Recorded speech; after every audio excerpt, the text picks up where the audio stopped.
So today's our topic is playing with digit. Welcome to Shiv coaching classes. तो आज हम class 6 maths की जो बुक है गणित प्रकाश, उसका चैप्टर 3 हमने शुरू कर रखा है नंबर प्ले। उसका आज हम लोग पार्ट 4 देखने वाले हैं। तो चलिए शुरू करते हैं। एंड इट्स माय सजेशन कि अगर अभी तक आप लोगों ने पार्ट 1 2 3 नहीं देखा है तो please first go and watch them. So part 4 का जो फर्स्ट टॉपिक है वो बोल रहा है प्लेइंग विद डिजिट। जब हम नंबर्स लिखते हैं 1 2 3 4 5 6 एंड सो ऑन, तो हम देखते हैं कि जो 1 डिजिट के नंबर है वो टोटल 9 ही है। टोटल 9 ही नंबर होते हैं 1 डिजिट के नंबर। जैसे 1 से लेके 9 तक आपने गिनती लिखी। जैसे ही आप 10 लिखते हो तो 10 में तो 1 2 डिजिट्स हो जाती है ना। तो उसी तरह से यहाँ पे आपको एक टेबल भरनी है कि 1 डिजिट नंबर कितने होते हैं, 2 डिजिट टोटल नंबर कितने होते हैं, 3 डिजिट 4 डिजिट एंड 5 डिजिट। सो 1 से 9 तक 9 नंबर तो होते हैं 1 डिजिट। 10 से लेके 99 तक 90 डिजिट्स होती है आपकी, मतलब 90 नंबर होते हैं 2 डिजिट नंबर। और 3 डिजिट नंबर स्टार्ट होते हैं आपके 100 से लेकर के 999 तक, जो कि 900 नंबर्स होते हैं आपके 3 डिजिट नंबर। 4 डिजिट नंबर आपके होते हैं 1000 से लेकर के 9999 तक, जो कि 9000 नंबर्स होते हैं। और 5 डिजिट नंबर जो होते हैं वो आपके 10,000 से लेकर के 99,999 तक, यानी 99 जो है यहाँ पे 5 बार आ जाएगा, 99,999। तो यहाँ पे 90,000 नंबर्स जो होते हैं वो आपके होते हैं। तो इस तरह से आप याद कर सकते हैं कि एक एक जीरो आपको आगे एक्स्ट्रा में बढ़ाना है। अब नेक्स्ट टॉपिक जो है वो हमारे पास ये है डिजिट सम ऑफ नंबर्स।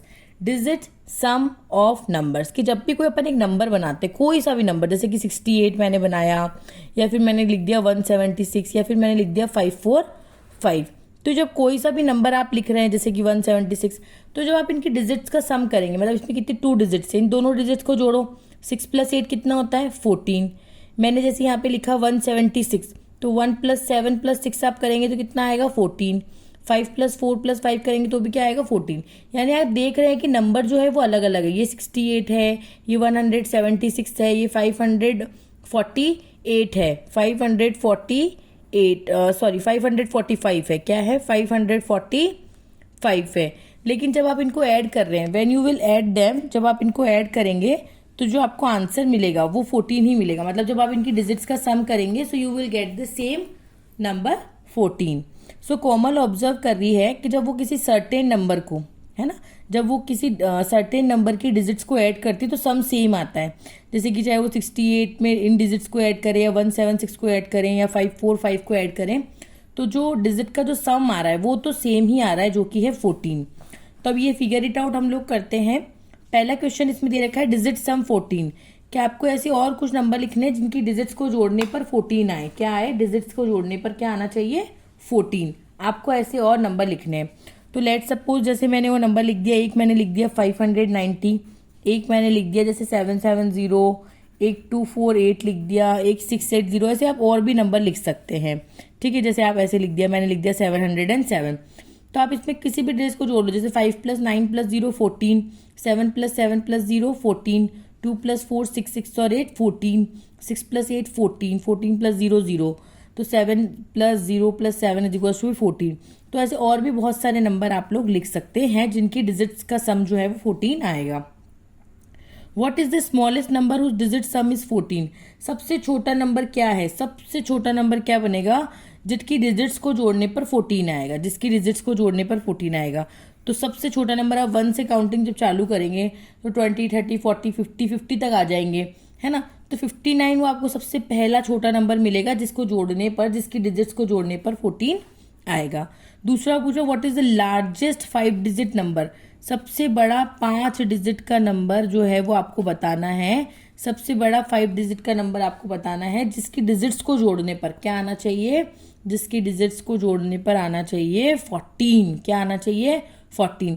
तो अब इसी कॉन्सेप्ट से यूज ले लेंगे। इन दोनों में सबसे बड़ा नंबर है वो क्या है 9, फिर क्या है 5। देखो 9 और 5 को जोड़ने पे क्या आ रहा है हमारे पास 14 आ रहा है, पीछे आप 3 0 लगा दो। तो 95,000 सबसे बड़ा 5 डिजिट का नंबर है जिसकी डिजिट्स को जोड़ने पर क्या आ रहा है 14 आ रहा है। So how big A number can you form having the digit sum of 14? Can you make even bigger number? Even bigger number even, even और ऑड होता है ना, वो वाला इवन है ये। तो ये बोल रहे हैं क्या आप और भी बड़ा नंबर बना सकते हो जिनकी डिजिट्स को सम करने पर 14 आए। हाँ, हम infinite numbers can be formed having the digit सम 14, कि मतलब हम इनफाइनाइट नंबर्स बना सकते हैं जिनकी डिजिट्स को जोड़ने पर 14 आएगा। दूसरा है can you make an even bigger number.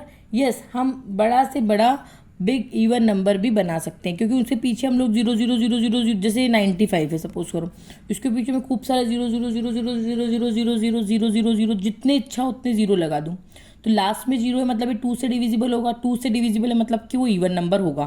तो मैं चाहूँ जितना बड़ा इवन नंबर जो है, सबसे बड़ा जितना बड़ा मैं चाहूँ उतना इवन नंबर में फॉर्म कर सकती हूँ, बड़ा से बड़ा, ठीक है।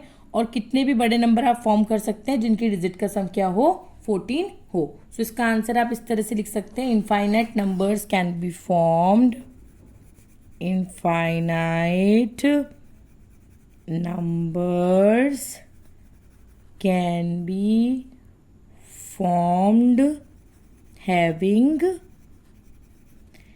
HAVING having the digit sum 14, having the digit sum 14। दूसरा है yes we can make a even, we can make a bigger even number। yes we can make a even bigger number। इसे आप एक्सचेंज कर लीजिएगा, grammar थोड़ी mistake लग रही है। तो yes we can make a bigger even number. तो ये आपके आंसर हो गए फर्स्ट के ABCD पार्ट के। सेकंड क्वेश्चन पूछ रहा है find out the digit sum of all the numbers from 40 to 70। मतलब आप 40 से 70 तक जब नंबर्स लिखोगे, 40 से लेकर के 70 तक आपको सबसे पहले नंबर लिखना है और उसके डिजिट सम्स आपको लिखनी है कि उनकी डिजिट्स को जोड़ने पर क्या आएगा। क्लियर है। और दूसरा पूछ रहा है share your observation with the class, कि आपने क्या ऑब्जर्व किया वो ऑब्जर्वेशन आपको बतानी है। ठीक है, तो देखिए मैं आपको ऑब्जर्वेशन लिख के दिखाती हूँ। सो देखिए इस क्वेश्चन को हम कैसे अटेम्प्ट करेंगे। हम सबसे पहले क्या करेंगे, 40 से 70 तक नंबर लिख लेंगे। देखिए मैंने बीच बीच में डैश डैश लगा दिया है ताकि ज़्यादा लंबा वीडियो ना बने। आप खुद भी नंबर लिख सकते हैं। 40 से लेकर 70 तक पहले आप काउंटिंग लिखेंगे, फिर इनकी डिजिट्स को आपको जोड़ना है। जैसे 4 + 0 4, 4 + 1 5, 4 + 2 6, 4 + 3 7। इस तरह से आप जोड़ते जाएंगे और लास्ट तक 70 तक जोड़ेंगे। 6 + 5 11 ऐसे जोड़ेंगे। तो आपका ऑब्जर्वेशन क्या रहेगा कि जब आपने 40 से लेके 49 तक के नंबर को जोड़ रहे थे, जो डिजिट का सम है वो 4 से लेके स्टार्ट हुआ तो इंक्रीज हो रहा था फ्रॉम 4 to 13। जब आप 50 से लेकर 59 तक के नंबर को जोड़ रहे हैं तो आपका जो डिजिट सम है वो आ रहा है 5 से लेकर के 14 तक।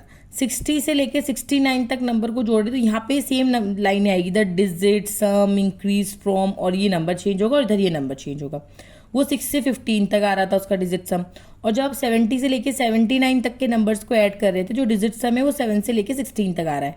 मतलब पैटर्न क्या है, देखिए यहाँ एक एक नंबर बढ़ता जा रहा है। 4 से 5 हुआ, 5 से 6 हुआ, 6 से 7 हुआ, 13 से 14, 14 से 15। तो नेक्स्ट क्या आएगा, 8 to क्या आएगा, 8 to आएगा आपका 17, देन 9 to 18। इस तरह से सम आता जाएगा। वो जो आपका 8 to 17 वाला नंबर होगा वो आपका ऑब्जर्वेशन होगा 80 से लेकर के 89 तक, 80 से लेकर के 89 तक। तो आप बिना जोड़े भी बता सकते हो कि आपका सम क्या आएगा। तो इस तरह से आपने ऑब्जर्व किया और आगे तक के बिना जोड़े आप बता सकते हो कि सम की जो रेंज है, डिजिट्स के सम की रेंज, वो किस नंबर से किस नंबर के बीच में लाए करेगी। सो होप आपको ये समझ में आया होगा। Move on to the next question. Next question बोल रहा है calculate the digit sum of 3 digit number whose digits are consecutive, do you see a pattern, will this pattern continue. ये क्वेश्चन आपसे इसे बोल रहा है कि आपको कैलकुलेट करना है the digit sum of 3 digit number. 3 digit के आपको नंबर लेने हैं, उनकी डिजिट्स का आपको सम करना है, और वो जो डिजिट है वो कॉन्जिक्यूटिव है। कॉन्जिक्यूटिव का मतलब जिसमें लगातार नंबर आ रहे हैं, जैसे 3 4 5 1 2 3 ऐसे नंबर आते हैं ना, जिसमें लगातार नंबर आ रहे हैं और 3 डिजिट का नंबर 1 2 3, जैसे कि 3 4 5 5 6 7 7 8 9, इस तरह से नंबर। तो आपको कोई पैटर्न दिख रहा है क्या, और ये क्या पैटर्न कंटिन्यू होगा ये भी आपको बताना है। सो इस वाले का क्वेश्चन का जो आंसर है वो ये होगा। देखिए मैंने कंजिक्यूटिव नंबर्स, कॉन्जिक्यूटिव नंबर्स का मतलब होता है जो लगातार आते हैं, जैसे 1 2 3 लगातार आते हैं काउंटिंग में, तो मैंने इससे एक 3 डिजिट नंबर बनाया, एक 2 3 4, एक 3 4 5 4 5 6 6 7 8 7 8 9 इस तरह से नंबर बनाए। अब जब इनके डिजिट्स का मैं सम कर रही हूँ, जैसे 1 2 3 का 1 + 2 + 3, 2 3 4 का 2 + 3 + 4, 3 4 5 का 3 + 4 + 5, 4 + 5 + 6, 6 + 7 + 8 एंड 7 + 8 + 9। तो मैं क्या देख रही हूँ, इनको जोड़ने पे जो नंबर आ रहे हैं वो आ रहे हैं 6 9 12 15 18 21। और ये नंबर हमें देखे देखे लग रहे हैं। देखिए ये 3 की टेबल चल रही है, अगर आप देखेंगे तो 3 2 = 6, 3 3 = 9, 3 4 = 12, 3 5 = 15, 3 6 = 18 एंड 3 7 = 21। और इन नंबर्स को देखिए आप ऐड कर रहे हैं, जैसे 4 + 5 + 6, 5 + 6 + 7, ये थोड़ा सा गलत हो गया था, मैंने करेक्ट कर दिया है। 6 + 7 + 8, तो ये आपके नंबर्स आ रहे हैं। और 7 + 8 + 9 24।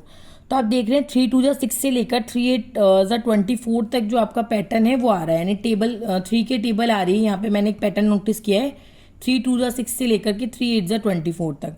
फिर आगे उसने एक क्वेश्चन और पूछा है, क्या ये पैटर्न कंटिन्यू होगा, विल दिस पैटर्न कंटिन्यू? तो नो, ये जो पैटर्न है ये कंटिन्यू नहीं होगा आफ्टर 7 8 9। ये जो 3 2 = 6 से लेकर 3 8 = 24 तक है, ये पैटर्न सिर्फ 7 8 9 जो नंबर है इनको जोड़ने तक ही रहेगा। इससे आगे अगर आप नंबर लेंगे तो वहां पे ये पैटर्न फॉलो नहीं होगा। सो होप आपको ये अच्छे से क्लियर हुई होगी। तो ये फिगर इट आउट इसी के साथ हमने कर ली है कंप्लीट। अब हमारा जो नेक्स्ट टॉपिक है वो है डिजिट डिटेक्टिव्स। क्या है? Digit detectives. So after writing numbers from 1 to 100, Dinesh wondered how many times he would have written the digit 7। कि जब उसने नंबर लिखे, दिनेश ने क्या किया, 1 से 100 तक काउंटिंग लिखी।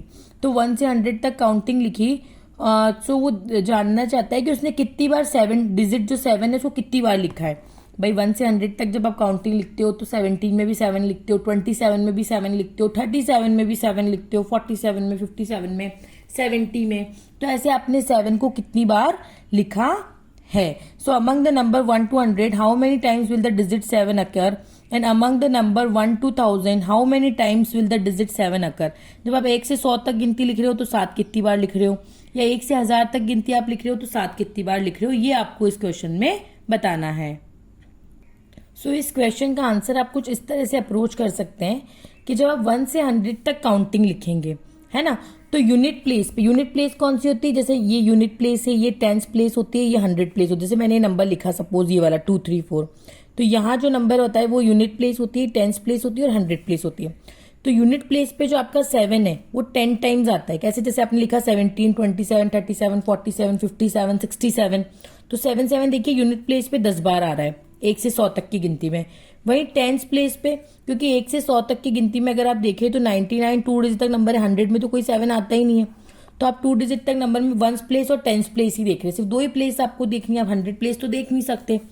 तो 10 प्लेस में जो 7 है वो आपका 70 71 72 73, देखिए 1 प्लेस और ये 10 प्लेस, हर जगह जो 7 है वो 10 प्लेस पे आ रहा है। तो इस तरह से 10 प्लेस पे जो 7 आता है वो भी आपका कितने टाइम्स आता है, 10 टाइम्स आता है। कितने टाइम्स आता है? 10 टाइम्स। तो टोटल 1 से लेके 100 तक की गिनती में जो 7 लिखेंगे आप, वो कितनी बार लिखेंगे? 10 + 10 20 टाइम्स आप 7 लिखेंगे। उसी तरह से 1 से लेके 1000 की गिनती में, 1 से लेके 1000 की गिनती में देखिए 1000 में तो आपका 7 आता नहीं, तो 999, यानी हम 1 प्लेस पे चेक करेंगे यूनिट पोजीशन पे, 10 पोजीशन पे और 100 प्लेस पे चेक करेंगे कि कहाँ कितनी बार हम लोग 7 लिख रहे हैं। तो यूनिट प्लेस पे हम 7 लिखेंगे 100 टाइम्स, क्योंकि वंस एवरी 10 नंबर, हर 10 नंबर में एक बार तो आपको 7 लिखना ही पड़ेगा। जैसे 1 से 10 तक लिखा तो आपने 7 लिखा, आपने 11 से 20 तक गिनती लिखी तो आपने 17 लिखा। इसी तरह से आप 1 से 1000 तक जब गिनती लिखेंगे तो हर 10 नंबर में जो है आपको एक बार तो 7 लिखना ही पड़ेगा, 7 लिखना ही पड़ेगा। तो इस तरह से हर 10 नंबर में इसको 10 से डिवाइड किया तो मुझे पता चला कि 100 बार तो मैं यहाँ पे 7 लिखूंगी। अब टेंस प्लेस का मतलब जैसे कि जो टेंस पोजीशन पे 7 आएगा, जैसे 1 टेंस, तो जो टेंस पोजीशन पे आएगा तो 10 टाइम एवरी 100 नंबर, हर 100 नंबर में 10 बार। जब आप 1 से 100 तक लिखोगे गिनती, 1 से 100 तक गिनती लिखोगे तो आप 10 बार जो है वो 7 लिख चुके होगे टेंस प्लेस पे 1 से 100 तक की। फिर आप वापस से 111 मतलब कि 101 से लेकर 200 तक जब काउंटिंग लिखोगे तो 10 बार वहां पे। इस तरह से 1000 तक गिनती लिखते लिखते आप 100 बार टेंस पोजीशन पे भी 7 को लिख चुके होंगे। अब 100 प्लेस पे भी आप है ना, 100 प्लेस का मतलब यहाँ वाली जगह, तो आप जब 700 से लेकर 799 तक काउंटर लिखोगे तो 100 बार तो आप यहीं पे 7 लिख चुके हो। तो इस तरह से टोटल 100 प्लस 100 प्लस 100, 1 से 1000 तक की गिनती जब आप लिखोगे तो आप 7 को 300 बार लिखोगे। तो होप आपको अच्छे से समझ में आया होगा। अब आप मुझे बताइए कि जब आप 1 से लेकर के 10,000 तक काउंटिंग लिखते हैं तो आप 7 कितनी बार लिखते हैं? कमेंट बॉक्स में मुझे ज़रूर से सॉल्व करके बताइएगा। It's your question for today. So hope आपको मेरा पढ़ाया हुआ समझ में आया होगा। अगर आपको मेरा पढ़ाया हुआ समझ में आया है तो please subscribe my channel, share with your friends and families, and ज़रूर से फॉलो भी कर लें, मुझे सब्सक्राइब भी कर लें, क्योंकि अगर आप मैथ्स को इसी तरह से बहुत ईजी वे में पढ़ना चाहते हैं, किसी भी क्लास की मैथ्स के हर एक क्वेश्चन को बहुत आसानी से सॉल्व करना चाहते हैं, हर चैप्टर पे जो कॉन्सेप्ट है उसे बहुत इजी वे में समझना चाहते हैं, तो ज़रूर से सब्सक्राइब करें। और मिलते हैं आपसे नेक्स्ट पार्ट 5 में, जिसमें मैं आपको पैलिंड्रोम पैटर्न्स पढ़ाने वाली हूँ कि पैलिंड्रोम्स क्या होते हैं, कैप्रिकल कांस्टेंट, बहुत सारी नई चीज़ें हम इसमें पढ़ने वाले हैं। तो बने रहिए। तब तक के लिए bye bye, take care, thank you. मिलते हैं नेक्स्ट पार्ट 5 में।